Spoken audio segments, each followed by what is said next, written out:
I am Mithilesh Raj as a director BBC academy of English.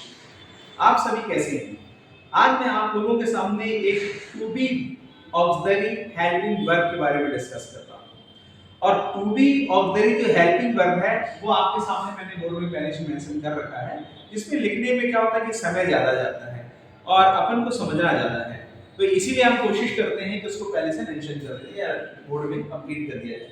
Now listen, यहाँ पर आज मैं जो सबसे पहले डिस्कस करने जा रहा हूँ आपसे टू बी हेल्पिंग वर्ब के बारे में।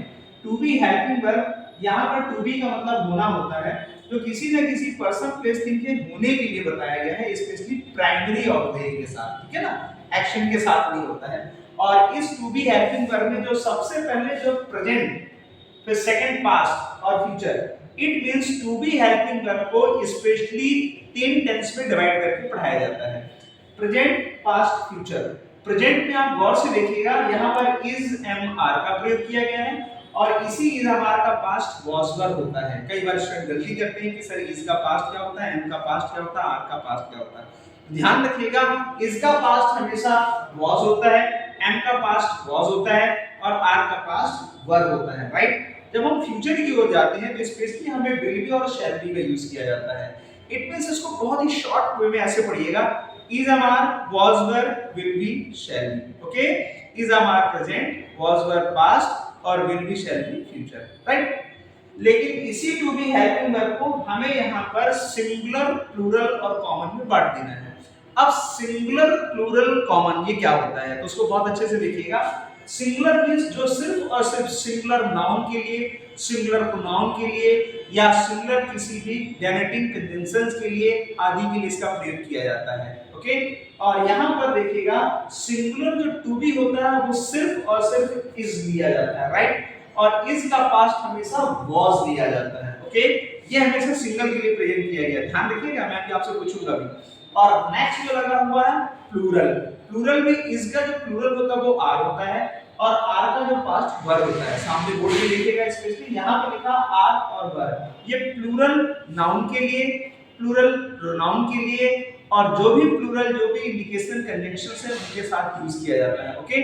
और प्लस जो यहाँ पर विल बी और शैल बी, ये हमेशा कॉमन चलता है, ये सिंगल के लिए भी होता है, प्लूरल के लिए भी होता है, इसको किसी भी सिंगल और प्लूरल से कोई मतलब नहीं होता है, ओके। और नेक्स्ट आप देखेंगे यहाँ पर मैंने एम को अलग से लगा रखा है। एम एक एक्सेप्शनल शब्द है, ये पूरी ग्रामर में एक अपवाद है, क्योंकि इसका प्रयोग सिर्फ और सिर्फ आई के लिए किया जाता है, इसीलिए हम आई एम बोल सकते हैं, लेकिन यू एम नहीं होता है और शी एम नहीं होता है, राइट। तो यहाँ पर ये आपके पास टू बी हेल्पिंग वर्ब को प्रेजेंट कराया गया है, जिसमें अकॉर्डिंग टू टेंस। अब एक काम करते हैं, सारी की सारी टू बी हेल्पिंग वर्ब को हम ले चलते हैं सब्जेक्ट के पास। गौर करिएगा, सब्जेक्ट, सब्जेक्ट में यहाँ पर डियर नाउन भी हो सकता है, प्रोनाउन भी हो सकता है, लिविंग और नॉन लिविंग थिंग्स भी आ सकती हैं। हम कंजंक्शंस वगैरह का भी यूज करेंगे जो डिनोट कर रहे हैं किसी पर्सन प्लेस थिंग के लिए, ओके।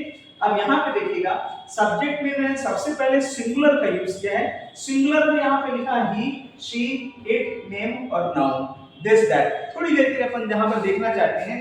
अब हम सभी को पता है ही मींस वह और शी मींस वह और इट मींस वह और यह दोनों होता है, ध्यान रखिएगा।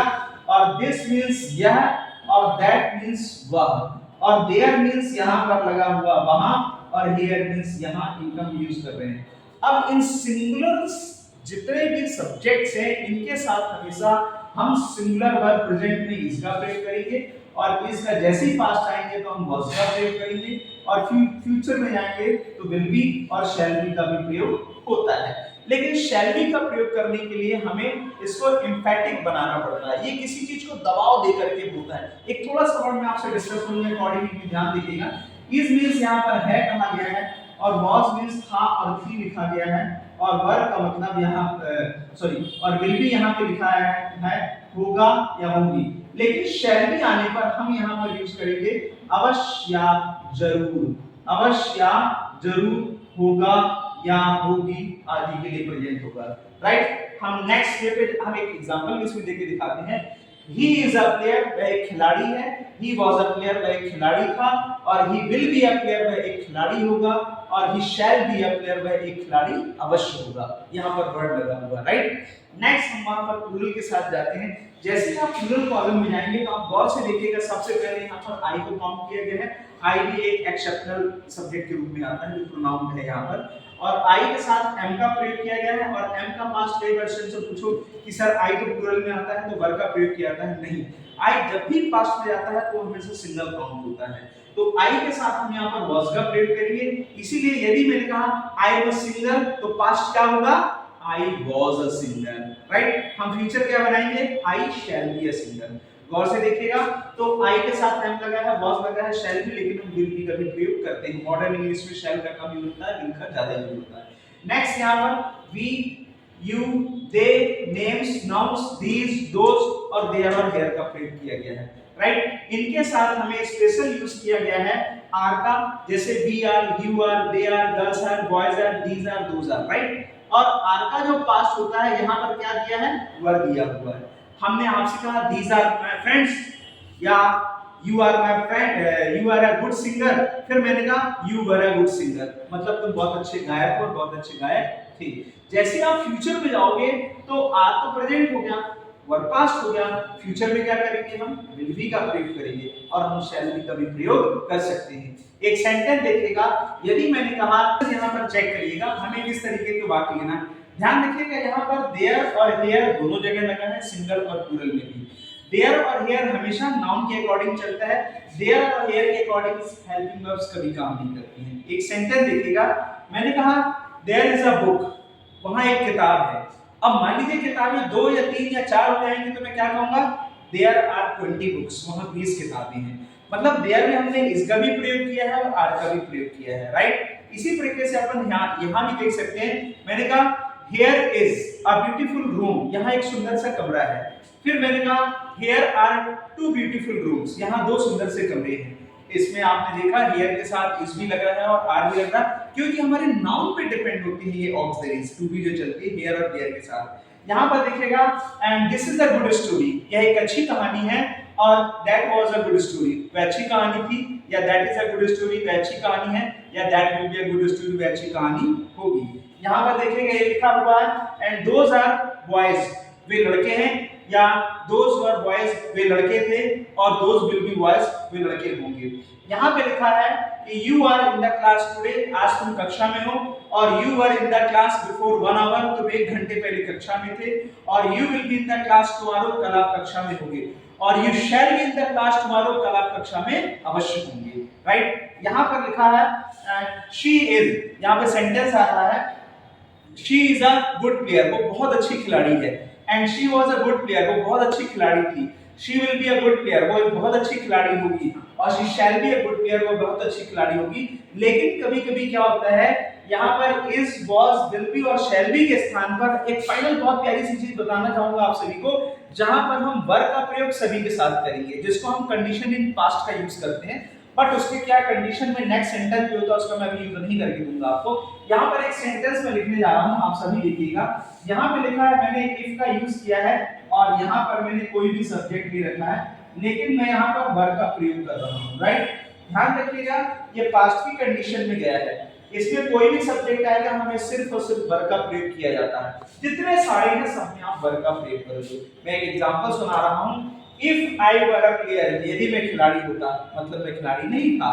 If she were my friend, यदि वो मेरी दोस्त होती। If you were in the class, यदि तुम कक्षा में होती। If there were a good job for us, यदि हमारे लिए वहां एक अच्छी नौकरी होती। ऐसे वाक्यों को बनाने के लिए हम वर का प्रयोग सभी सब्जेक्ट के साथ करेंगे, चाहे सब्जेक्ट सिंगुलर हो या प्लूरल। ये आगे चल करके इस चीज को मैं बहुत अच्छे तरीके से पूरा एक्सप्लेन करते हुए विद एग्जांपल्स और इसके अदर सेंटेंस का यूज करते हुए पूरी चीजें क्लियर करूंगा। So now guys, and today we discuss about use of to be helping verb. आज मैंने टू बी ऑक्सिलरी वर्ब के बारे में डिस्कस किया है, और जो टू बी ऑक्सिलरी वर्ब है वो स्पेशली हमने सब्जेक्ट को फॉलो करते हुए बनाया है। और यहाँ सिंगल एंड प्लूरल सब्जेक्ट मैंने डिस्कस किया आपसे। सिंगल के साथ कौन कौन सी वर्ब लगती है एक बार आप बिल्कुल चेक कर लीजिए, और प्लूरल के साथ क्या लगा हुआ बिल्कुल चेक करिए, और इसको आप नोटबुक में पहले लिख करके देखिए, पूरा एक डायग्राम और एक चार्ट बनाइए। कहीं भी डाउट होता है तो आप बिल्कुल कमेंट करके हमें आप पूछ सकते हैं। BBC academy of English Rewa या मिथिलेश सर के नाम से भी आप वहां पर सर्च करेंगे तो आपको इंस्टाग्राम या टेलीग्राम या आप यूट्यूब चैनल में भी हमारे जाएंगे, जहां पर बीबीसी एकेडमी ऑफ इंग्लिश के नाम पे जो यूट्यूब चैनल चल रहा है वहां पर भी वीडियोज आप जा सकते हैं। आप व्हाट्सएप चैनल फॉलो कर सकते हैं। व्हाट्सएप चैनल में क्या होगा कि आपको डाउनलोड्स नहीं करना पड़ेगा, चैनल में सारी चीजें आपको मिल जाएंगी, जितनी भी चीजें मैंने प्रीवियस में डाली सारी चीजें मिल जाएंगी। Okay guys, thank you, have a nice day, and definitely I expect to all of you, and it is good for everyone because today we discuss about the to be helping verb along with subject as a single and plural. Okay, have a nice day to all of you. Thank you.